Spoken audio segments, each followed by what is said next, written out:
Oi, eu sou Fernando Oliveira, esse daqui é o Defesa Física e hoje com mais um vídeo respondendo 5 questões de matemática do Enem 2022, continuando essa maratoninha aqui pro Enem que já está chegando aqui, da data que eu tô gravando é praticamente mês que vem a prova, então a gente vai resolver aqui mais 5 questões dessa prova de 2022. Antes de começar aqui eu peço que você se inscreva no canal, porque praticamente 90% das pessoas que estão assistindo os vídeos estão ajudando muito, já assistindo, mas uma ajudinha a mais seria se inscrever e dar o like no vídeo se você gostar, até porque se você se inscreve você já vai receber mais vídeos relacionados não só a Enem, mas outros conteúdos que eu faço aqui. Se você vai dar like também você vai ajudar esse vídeo a chegar em mais pessoas por conta do algoritmo do YouTube. Então se você realmente gostar, por favor, me dá essa forcinha aí.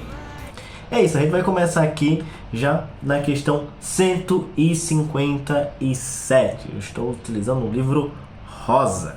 Vamos lá, questão 157, ela fala o seguinte: uma máquina em operação tem sua temperatura T monitorada por meio de um registro gráfico ao longo do tempo T. Essa máquina possui um pistão cuja velocidade V varia com a temperatura T da máquina, de acordo com a expressão V igual a T quadrado menos 4. Após a máquina funcionar durante um intervalo de tempo de 10 horas, o seu operador analisa o registro gráfico apresentado na figura para avaliar a necessidade de eventuais ajustes, sabendo que a máquina apresenta falha de funcionamento quando a velocidade do pistão é nula. Quantas vezes a velocidade do pistão se anulou durante as 10 horas de funcionamento? Ou seja, a gente tem um gráfico aqui da hora 0 até a hora 10 e a gente vê como é que esse gráfico da temperatura em função do tempo funciona. Você olha, nossa, esse gráfico é muito complexo, como é que eu vou fazer isso? Bem, a gente não precisa saber qual é a função que trabalha com esse gráfico. A gente na verdade precisa saber dessa função aqui, que é a velocidade vai ser igual a temperatura ao quadrado menos 4. Por que isso? Porque ele me deu essa equação e ele está falando de uma situação em que a velocidade é nula. Porque dá merda quando a velocidade é nula e ele quer saber quais são esses momentos. Então se a gente saber quais são os valores da temperatura para a velocidade ser nula, a gente consegue descobrir quantas vezes a máquina deu problema, porque a gente tem aqui as temperaturas que esse equipamento teve durante as 10 horas. Então, basicamente, só tem que substituir a velocidade por zero, porque a gente está falando da velocidade de zero, vai ser igual a t quadrado menos 4. Passo o 4 somando, então 4 vai ser igual a t quadrado. Desculpa para quem está acostumado com a incógnita do outro lado aqui, eu vou mudar até para quem estiver acostumado não ficar agoniado. Vamos lá, t quadrado igual a 4. Então t vai ser a raiz quadrada de 4. Como eu estou trabalhando com a função, para que esse valor seja zero, o t pode ser ou mais 4, ou pode ser ou a raiz quadrada de 4, ou seja, pode ser ou mais 2 ou menos 2. Por que isso? Porque se eu substituir mais 2 ou menos 2 na equação, se eu botar ao quadrado, se eu botar menos 2 ao quadrado dá 4. 4 menos 4 dá 0. Se eu botar mais 2, mais 2 ao quadrado dá 4. E 4 menos 4 dá 0. Então é mais ou menos 2. Ou seja, eu tenho que olhar aqui no gráfico quais são os momentos em que ele atinge o valor da temperatura de 2 ou menos 2. Essa questão aparenta ser fácil, e ela é fácil. Porém, você pode se passar se você se esquece do detalhe do mais ou menos 2. Porque se você só trabalha com valor positivo, aqui eu vou ter só 2 aqui, o ponto 2, duas vezes, então você vai lá e marca a resposta B, que é a 2, mas não é, porque quando é menos 2 também a velocidade se anula. Então aqui eu vou ter, vamos lá, 1, 2, 3, 4, 5 pontos em que ele tem velocidade nula, então a nossa resposta é a letra E. Vamos para a questão 158, essa questão é um pouco longa, então se prepara aí e vamos ver como é que resolve, mais uma questão de probabilidade. Vamos lá, a World Series é a decisão do campeonato norte-americano de beisebol. Os dois times que chegam a essa fase jogam entre si até 7 partidas. O primeiro desses times que completa 4 vitórias é declarado campeão. Considere que, em todas as partidas, a probabilidade de qualquer um dos dois times vencer é sempre meio. Qual é a probabilidade de o time campeão ser aquele que venceu a primeira partida da World Series? Vamos lá. Eu vou trabalhar então só com um time e tendo em vista que vou botar aqui V para vitória e eu vou botar D para derrota, ok? Vamos lá, eu tenho até 7 jogos, eu tenho aqui 1, 2, 3, 4, 5, 6, 7, até 7 jogos. Se ele ganhar 4 jogos, se algum time ganhar 4 jogos, se o time que eu escolhi ganhar 4 jogos, ele já ganha porque é melhor ali de 7. Então quem ganhar 4 já está com a maioria, já ganha. Ele me deu uma situação de que cada jogo eu tenho metade, 50% de chance de cada um ganhar. 1 sobre 2, 1 sobre 2, 1 sobre 2, 1 sobre 2, vral. Beleza? 1 sobre 2, sobre 2. Tá bom. Mas ele me deu a consequência de que a primeira partida já foi vitoriosa. Então eu tenho que analisar qual é a probabilidade desse que ganhou a primeira partida ganhar todas as outras partidas. Como é que eu vou fazer isso? Eu vou só analisar a partida aqui, porque a primeira já foi vitoriosa, então essa vitória vai ter que não ser 4 mais, vai ter que ser agora 3. Eu tenho que ver qual a probabilidade. Por que eu não encaixo essa probabilidade aqui a mais? Porque já aconteceu. Então não tem para que eu trabalhar com a probabilidade de algo que já aconteceu. Então vamos analisar. Eu tenho algumas situações específicas. Eu tenho uma situação de, se ele ganhar as próximas 3, que vai ser a vitória, ele foi vitorioso. Aqui já completa os 4. Isso aqui é uma situação. Tem a situação dele, vamos lá, ele perdeu uma, mas aí ele foi vitorioso, não necessariamente nessa ordem. Mas aí vamos lá, tem a situação dele perder 2, derrota, foi vitorioso, e no caso mais extremo, ele perdeu,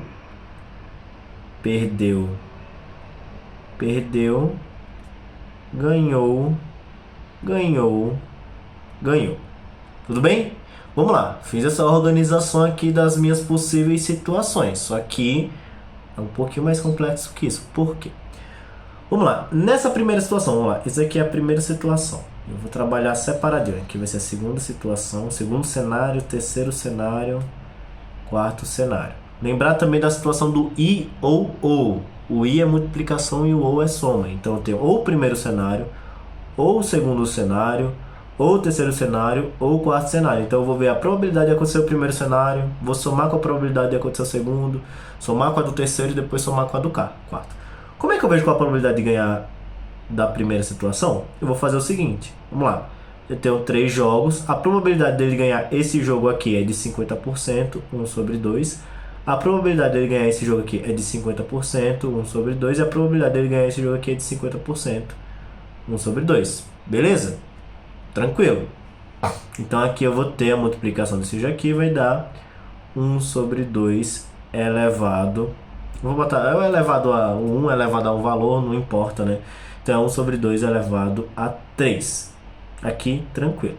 Agora vamos para a segunda situação, que é um pouco mais complicada. Por quê? Na primeira situação, ele pode ganhar ou perder. Tudo bem? Então aqui continua sendo 1 sobre 2. É a probabilidade. Estou dizendo que ele ganhou ou perdeu. Ah, tá derrota ali não. Só botei para caracterizar. Ele pode ganhar ou perder, 1 sobre 2. Na segunda, ele pode também ganhar ou perder, 1 sobre 2. Na terceira, ele pode ganhar ou perder, 1 sobre 2. Na quarta, ele pode ganhar ou perder, 1 sobre 2. Probabilidade de acontecer essas situações. Porém, você pode falar, então é só multiplicar isso daqui e eu tenho o resultado. No segundo cenário. Não. Por quê? Porque eu tenho uma derrota ali. Essa uma derrota, vamos lá, ela não pode acontecer na última casa. Porque na última casa, se acontece a derrota, quer dizer que ele foi vitorioso aqui, aqui e aqui. Se ele for vitorioso nessas 3, já acabou o jogo, já ganhou, então, consequentemente, é o cenário anterior. Tudo bem? Então, vamos consequência de que eu tenho uma derrota que ela vai permutar, lembra dessa palavra? Permutar entre essas 3 casas aqui. Ele vai permutar entre essas 3 casas aqui. Então, eu vou ter uma permutação aqui de 3, 1 a 1.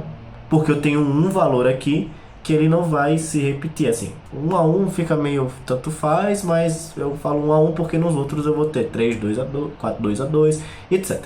Então, vamos lá. Então, aqui eu vou ter qual a probabilidade? Vai ser 1 sobre 2 elevado a 4, porque eu multipliquei eles.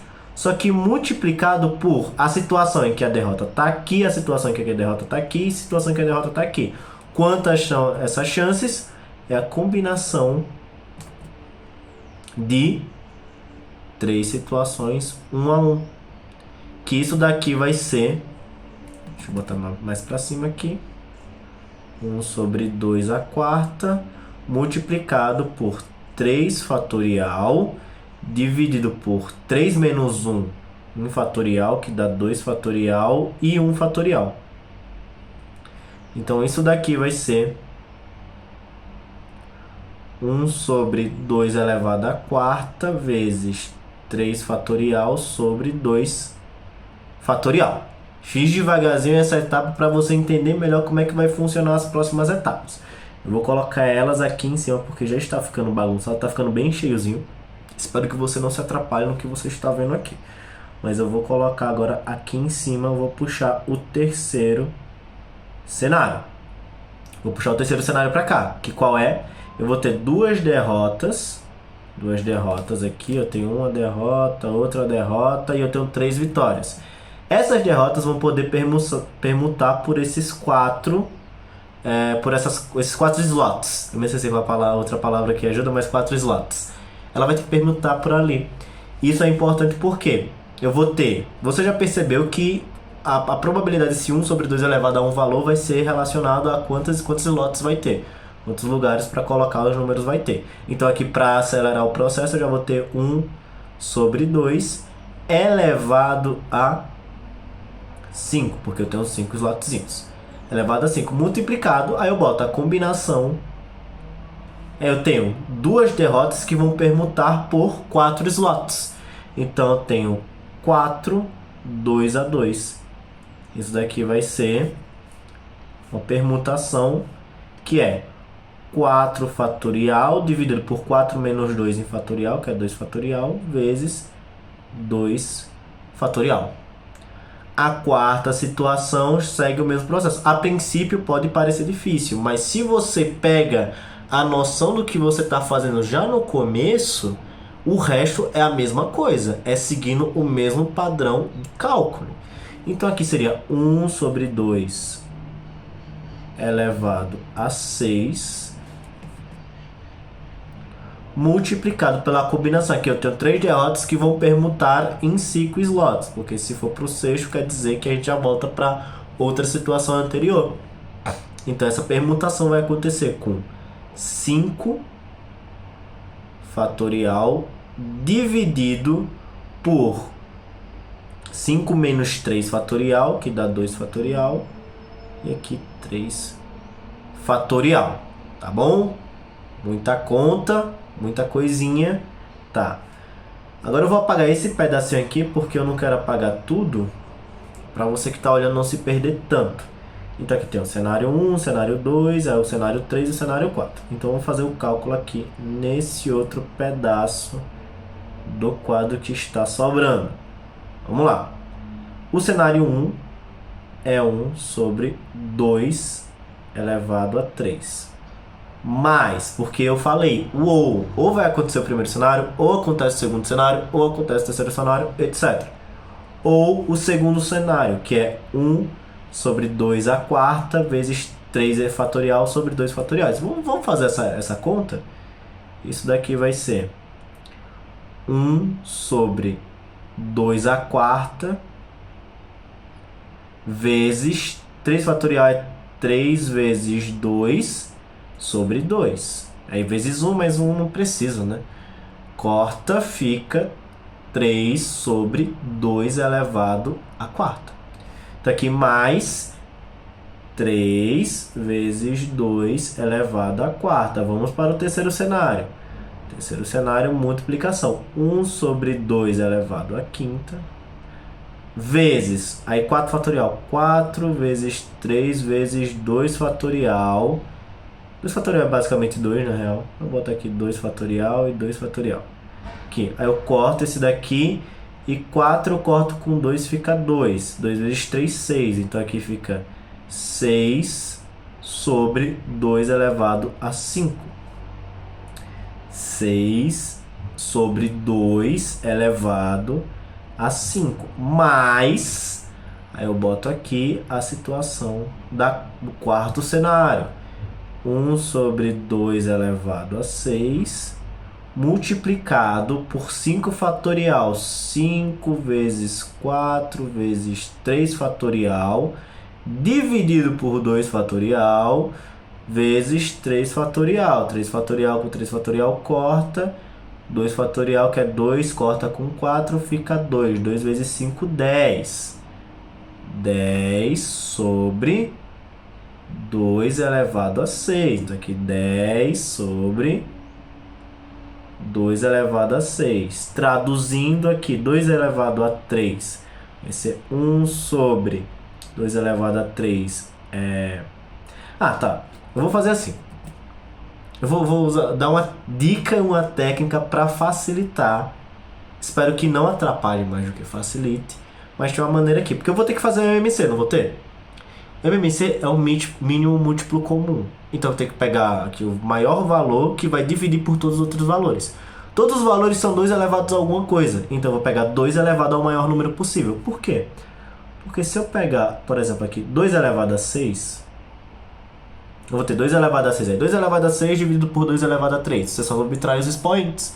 Fica 2 elevado a 3. Aí 2 elevado a 3 vezes 2 dá 2 elevado a 3, que é 2, 4, 8. Então aqui fica 8.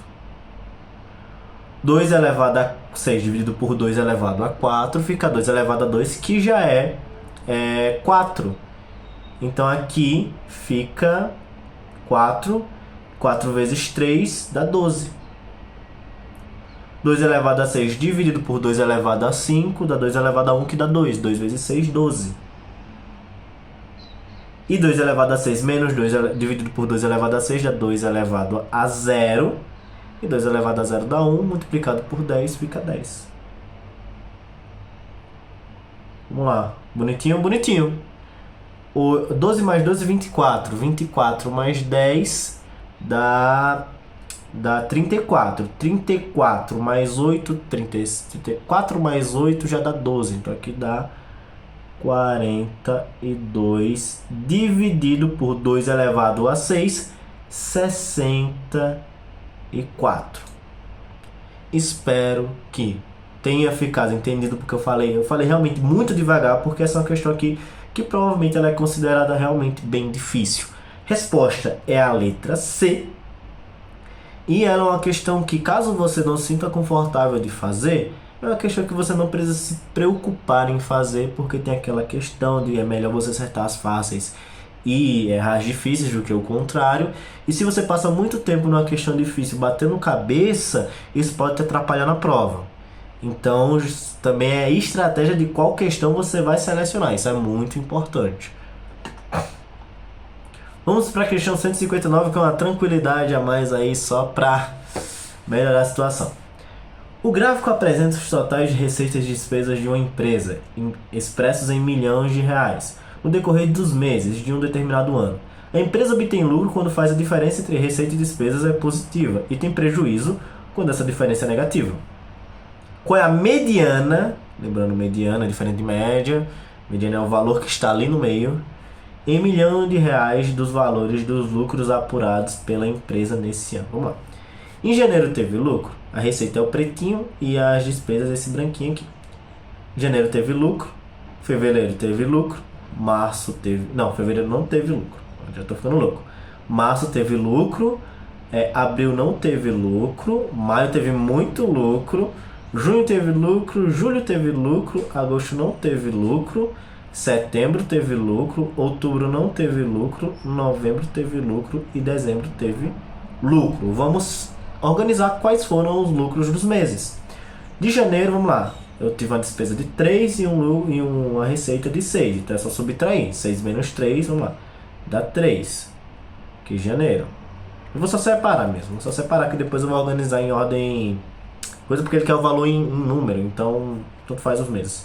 Que março vai ser 1.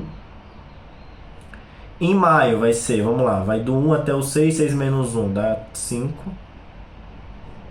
Em junho vai ser 3. Em julho vai ser 6 menos 2, 6 menos 4, 2. Em setembro vai ser 7 menos 3, que dá 4.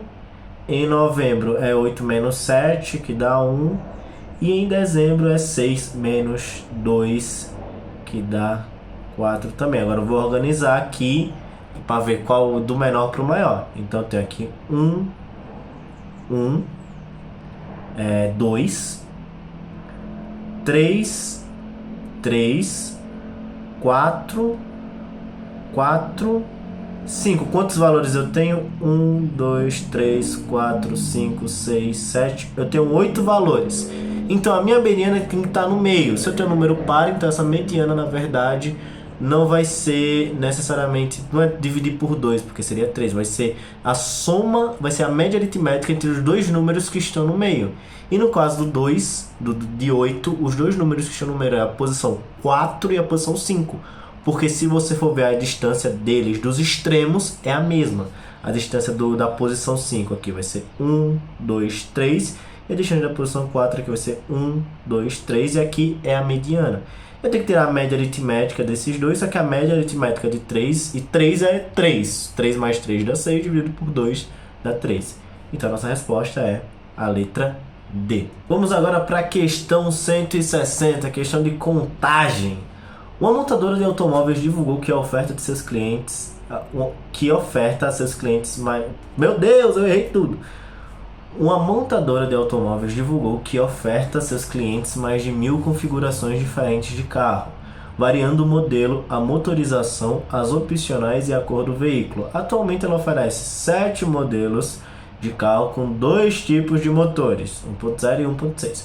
Já em relação aos opcionais, existem 3 escolhas possíveis: central multimídia, roda de liga leve e banco de couro, podendo o cliente optar por incluir 1, 2 ou 3, 1, 2, 3 ou nenhum dos opcionais disponíveis. Para ser fiel à divulgação feita, a quantidade mínima de cores que a montadora deverá disponibilizar a seus clientes vamos lá, é mais de 1.000. Então eu vou fazer uma contagem. Essa contagem tem que dar mais de 1.000. Ou seja, eu vou igualar a 1.000 e descobrir um valor mais próximo, maior, que vai dar esses mais de 1.000 e responder a questão. Como é que eu faço isso? É só usar a equação básica de contagem. É o quê? Eu vou separar aqui a quantidade de opções que eu tenho, que é o seguinte: eu posso escolher 7 modelos diferentes. E eu posso, depois de escolher um desses 7 modelos diferentes, escolher um dos 2 motores diferentes. Então tem mais 2 opções aqui que eu posso fazer. E eu posso ter 3 escolhas possíveis para os opcionais, que é realmente 3: central multimídia, rodas de liga leve e banco de couro. Porém eu tenho um a mais. E aqui que está o detalhe da questão, que é não sei se é pegadinha, mas é prestar atenção mesmo no que tem que fazer. Porque pode ser isso ou nenhum. Então a princípio você tem 4 opções. Ou você pega um desses 3 ou você pega nenhum. Só que ele pode pegar as 3 escolhas. Então eu posso pegar um, posso pegar outro, posso pegar outro. Então eu tenho essas 4 opções, que seria pegar um dos 3 ou nenhum. Se eu escolho nenhum, eu não preciso pegar mais. Esse nenhum ele só pode ser escolhido no começo. Porque se eu escolher um e depois, entre aspas, escolher nenhum, não faz sentido. Mas se eu escolher um desses 4 e depois eu vou escolher outro, e no caso é porque eu não escolhi o valor nenhum, eu vou ter mais 2 opções. E depois eu vou ter mais uma opção e tal. E ele vai falar que ainda faltam as cores. Só que eu não sei quantas cores ele disponibiliza. Inclusive é o que ele está me perguntando e que eu tenho que descobrir se vai ser o valor X. E como é que eu vou descobrir esse valor X? Eu tenho que, isso daqui tem que ser maior do que 1.000.